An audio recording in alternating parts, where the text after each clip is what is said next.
नमस्कार, मैं धीरेन्द्र अवस्थी। नेपाल, बांग्लादेश और श्रीलंका की तरह भारत के पड़ोस में स्थित ईरान के जैन जी ने भी लगता है कि ठान लिया है कि वहां की सत्ता अब उसे स्वीकार नहीं है। ईरान के सभी बड़े शहरों में बगावत की आग बुरी तरीके से फैल चुकी है। लोग सड़कों पर हैं।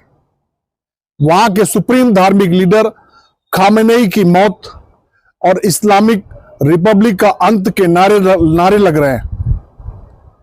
वहां के क्राउन प्रिंस रेजा पहलवी को सत्ता सौंपने की मांग हो रही है।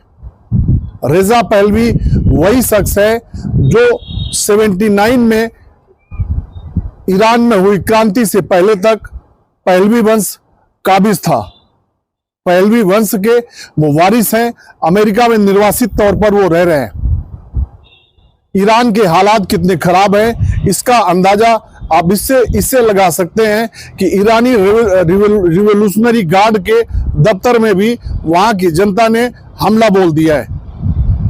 आगजनी की घटनाएं पूरे देश में आम हैं।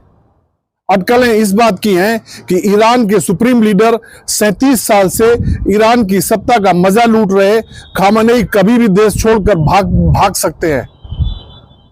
अमेरिका की तरफ से जो संकेत आ रहे हैं उससे साफ है कि इजराइल और अमेरिका ने ईरान को लेकर ब्लूप्रिंट बना लिया है।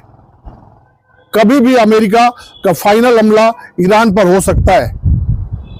खबरें ये हैं कि ईरान की राजधानी तेहरान में 200 से ज्यादा लोग मारे जा चुके हैं। इंटरनेट और फोन सेवाएं ईरान में बंद हैं।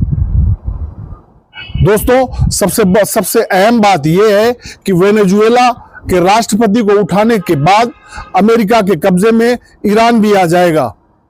दुनिया का सबसे बड़ा तेल भंडार वेनेजुएला के पास माना जाता है। तीसरे नंबर पर ईरान है। मतलब आप समझ सकते हैं कि नंबर 1 वेनेजुएला और नंबर 3 ईरान के तेल भंडार पर अमेरिका का अब कब्जा होगा। उसके बाद किस तरीके से अमेरिका कंट्रोल करेगा इन चीजों को, ये आप समझ सकते हैं। लेकिन दोस्तों, एक जो भारत के नजरिए से सबसे बड़ा सवाल है वो ये है कि अपने ही ट्रैप में फंस चुके प्रधानमंत्री नरेंद्र मोदी खामोश हैं। प्रधानमंत्री नरेंद्र मोदी की सरकार खामोश है। विश्व गुरु की छवि जो उन्होंने बनाई थी वो ध्वस्त हो चुकी है।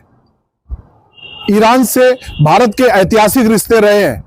बावजूद इसके ये सवाल तो है कि प्रधानमंत्री नरेंद्र मोदी और उनकी सरकार खामोश क्यों है।